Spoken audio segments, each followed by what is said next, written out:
1 जुलाई से लागू हुए नए आपराधिक कानूनों से डीएसपी वर्षा सोलंकी ने कराया अवगत। खरगोन। 1 जुलाई से लागू हुए नए आपराधिक कानूनों से लोगों को न्याय पाने में किस तरह की मदद मिलेगी और इन कानूनों में क्या बदलाव हुआ है, इसके प्रति लोगों को जागरूक करने के लिए पुलिस विभाग द्वारा लोगों के बीच पहुंचकर संवाद किया जा रहा है। मंगलवार को डीएसपी वर्षा सोलंकी जमजम मार्केट पहुंची। यहाँ आंगनवाड़ी कार्यकर्ता सहायिकाओं के साथ ही मुस्लिम समाज की महिलाओं को नए कानूनों में महिलाओं के लिए क्या मदद मिलेगी और महिला संबंधी अपराधों में क्या बदलाव हुआ, इसकी जानकारी दी गई। डीएसपी ने बताया कि महिलाओं और किशोरियों से संबंधित अपराधों में सजा में सख्ती की गई है। अब दुष्कर्म और सामूहिक दुष्कर्म जैसे गंभीर अपराधों की जांच की जिम्मेदारी महिला इंस्पेक्टर या सब इंस्पेक्टर को सौंपी जाएगी। पॉक्सो एक्ट के तहत नाबालिग बालिकाओं से संबंधित अपराध की जांच की जिम्मेदारी भी महिला पुलिस अफसर को ही सौंपी जाएगी। गैंग रेप के अपराध में शामिल हर एक व्यक्ति को कम से कम 20 साल की सजा होगी, जो उम्र कैद तक बढ़ाई जा सकती है। जुर्माना भी लगाया जाएगा और ये रकम पीड़ित महिला को मिलेगी। इसके अलावा जांच पड़ताल में अब फॉरेंसिक साक्ष्य जुटाने को अनिवार्य बनाया गया है। इस मौके पर थाना प्रभारी बीएल मंडलोई, सदर आरिफ खान, भाजपा अल्पसंख्यक के डॉक्टर आसिफ खान सहित बड़ी संख्या में महिलाएं और युवतियां मौजूद रहीं।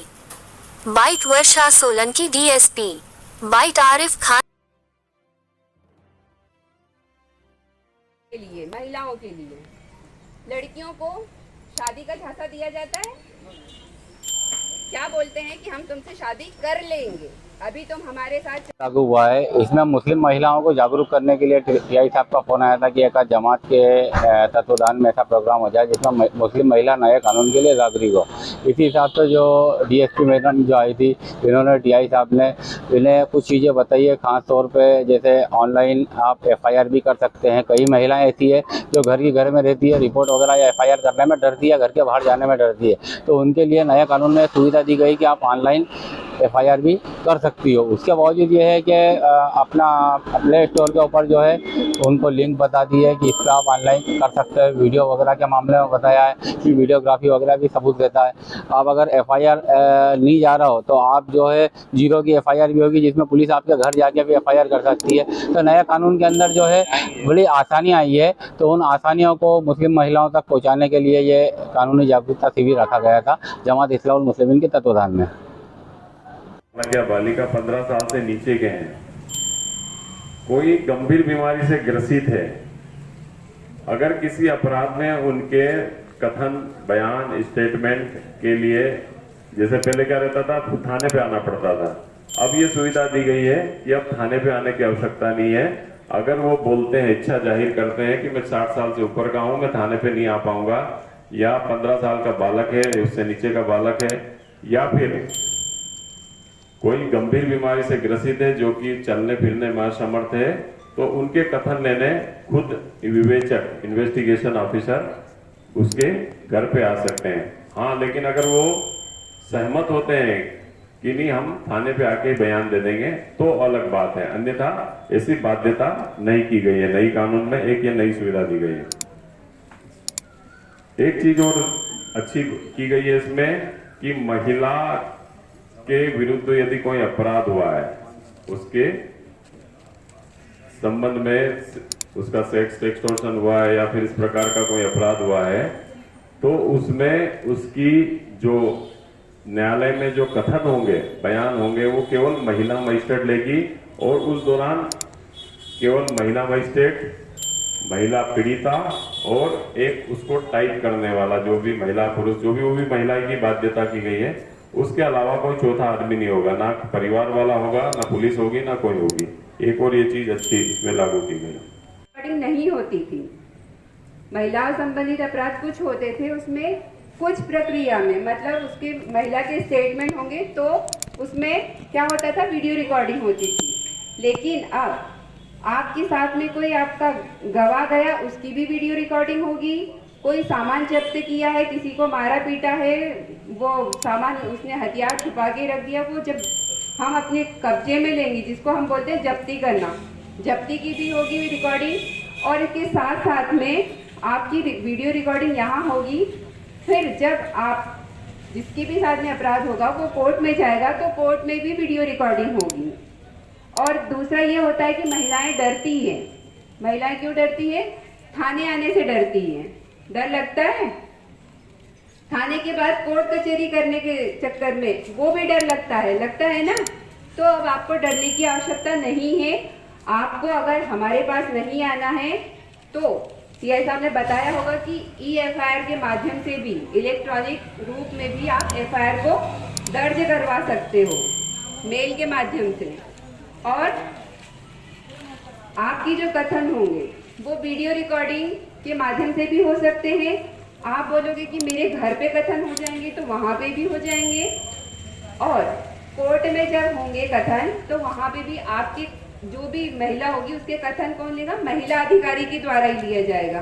किसी महिला के बताने में डर तो नहीं लगता है ना? नहीं लगता है ना? इसीलिए ये नया नियम किया गया है कि वहाँ पे भी कोर्ट में महिला अधिकारी होगी। अगर किसी जिले में, जैसे अपने खरगोन जिले में, महिला अधिकारी जो जज होते हैं आपके कथन नोट करते हैं, वो अगर यहाँ पर नहीं है तो कोई भी महिला अधिकारी आपके साथ में अनिवार्य रूप से होगी, तभी कथन को रिकॉर्ड किया जाएगा। पता चला है ना? अरे अब तो चल गया पता, कि अभी भी नहीं चला? अभी तो टीआई साहब ने अभी बताया ना, अब पता चल गया ना, नया कानून 1 तारीख से आया है। ठीक है, अब आपको जैसे पता है कि 302 हो गया। 302 मतलब क्या होता है? मर्डर, है ना? सुना है कि नहीं सुना है? 376 हो गया। रेप को क्या बोलते हैं? 376 हो गया। अब आप टीआई साहब के पास में आओगे 1 तारीख के बाद में और किसी ने बताया कि इसके साथ में रेप हुआ है। टीआई साहब ने नए कानून के अनुसार 64 धारा लगा के FIR दर्ज कर दी। तो आप या कोई भी जो भी पीड़ित होगा वो टीआई साहब से लड़ने मत बैठ जाना कि आपने 376 क्यों नहीं लगाया। 376 इसलिए नहीं लगाया क्योंकि वो पुराने कानून का धारा थी। अब नए कानून में नई धारा लगेगी। 302 जो होता है मर्डर का, उसकी भी धारा बदल गई है, रेप की भी धारा बदल गई है, छेड़छाड़ की भी धारा बदल गई है। जो भी अपराध होता है उसकी धाराएं सब चेंज हो गई है। और उसके साथ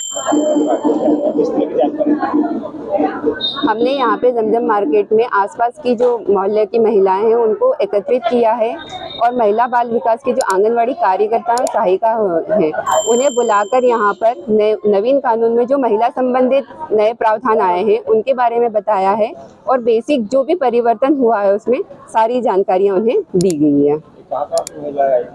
ये महिलाएं जमजम मार्केट के आसपास के मोहल्ले की महिलाएं थी और आंगनवाड़ी कार्यकर्ता और सहायिकाएं थी।